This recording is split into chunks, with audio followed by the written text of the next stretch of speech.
Busy watching on Newsroom Africa in the studio. Says corruption accused Zizi Kodwa's return to Parliament frowned upon. As George was saying during the news, you got to love life in South Africa. 1 minute you are accused of corruption and the next you're being sworn into Parliament. Never a dull day here in South African politics. And to stay with that theme, we're going to unpack the Government of National Unity's latest developments. And as President Cyril Ramaphosa prepares to announce his new cabinet, the political landscape in South Africa is seeing significant shifts. Joining me on the line now to talk more about this is Mbasa Mvinani, political scientist and political studies lecturer at Walter Sisulu University. Mbasa, good afternoon. Thank you very much for joining us. Thank you for having me. Good afternoon to everyone listening. I saw a headline earlier today saying President Ramaphosa will not tolerate squabbles and jockeying for positions in the new Government of National Unity. I don't know how on earth he plans to avoid that with the various sort of very different role players. Well, indeed. I think when the president sent out his weekly newsletter, I think he was trying to be somewhat of a darling to South Africans. But the reality of the matter here is that if there are 10 political parties who are all scattered across the political spectrum, some on the far right, some on the far left, it means that discussions regarding policy as well as discussions regarding how positions in the cabinet are going to be divvied out, that will definitely not be an easy job. And hence we are seeing such a delay in the announcement of the cabinet. What do you think's going on behind closed doors right now? Well, for one, I think that because the parties are so different in terms of ideology and in terms of policy, they're definitely squabbling over who gets, for instance, the strategic and economic ministries. For instance, your Department of Trade and Industry, your Ministry of Finance, Department of Public Enterprises, the Ministry of Labor and Employment. Those are going to be the ministries that these 10 political parties are going to really squabble over, keeping in mind that the ANC, for instance, also has to be accountable to its alliance partners as well as the interests of its alliance partners who are pro-worker and pro-poor. And these policies conflict directly with those of, for instance, the Democratic Alliance and the Freedom Front Plus, who are part of this grand coalition that is referred to as a GNU. Mbasa, I know you don't have a crystal ball. I wish you did. But based on what you know and your analysis of the situation, which of those sort of more important roles, as you put it, is President Ramaphosa likely to not give away but share with, say, the DA or others? Like you said, unfortunately, I don't have a crystal ball. Neither am I Sangomatic. But what I will say is,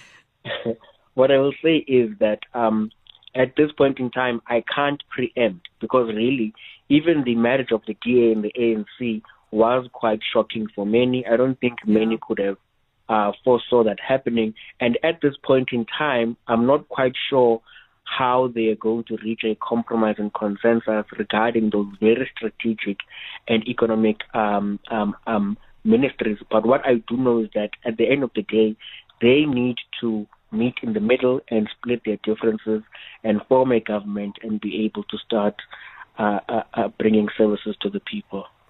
And is there a deadline? I mean, this surely can't drag on forever. Is there a point where President Ramaphosa, has a date been set that he has to make the announcement by?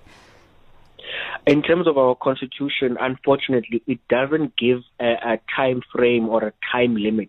It just says soon afterwards, soon after the president's inauguration, a cabinet must be formed. It doesn't give a specific time frame, and that is why we are always saying soon. The cabinet will be announced soon, because no one can say when exactly. But soon in South Africa could be in a year. I highly doubt it could be in a year. Some are saying that the announcement could be made sometime this week. Let's say it is made this sometime this week, and I certainly hope it is, and it'll give us lots of things to talk about right here on this show. Mbasa, who would you like to see in various positions? Oh, well, from my point of view, personally, I think that we need to get the best of both worlds from both of the sort of large political parties within this grand coalition.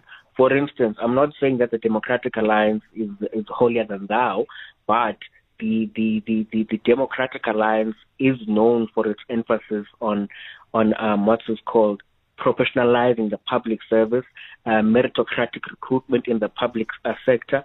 And I think that the ANC, where it governs, is unable to do that. And I think, for instance, the DA would be able to kind of enforce that culture within the public service at a national level. And that would see, for instance, the DA taking the public service and administration ministry, although the colleagues on the left would disagree with me and say that we would only see a reduction of the public service or wage cuts or massive retrenchments. But I think that in terms of professionalizing our public service, that is very critical for the voting public and the tax-paying public. And I think, for instance, parties like the Pan-Africanist Congress can be given positions that relate to land reform, that relate to agriculture. So each party should be given a portfolio where it can best implement its manifesto. And then just very quickly, Mbasa, Riaz has just sent me a link, I think it's a breaking news link from News 24, saying the GNU talks between DA and ANC are on a knife edge following latest demands. I mean, this is to be expected, but what happens if it does all fall apart? Well, if it does fall apart, which I doubt it will, because these two parties have already formed governments of provincial unity, for instance, in KZN, and one is also anticipated in Gauteng. But if it does happen, the ANC will be forced to go and kind of rekindle its talks with the EFF or the Mkhonto weSizwe party, because if you remove the Democratic Alliance from this grand coalition, you are then left with 49%, which then is not enough to form a government. Oh, unfortunately, we do have to leave it there, but thank you so much for your time this afternoon. Mbasa Mvenene, political scientist and lecturer at Walter Sisulu University.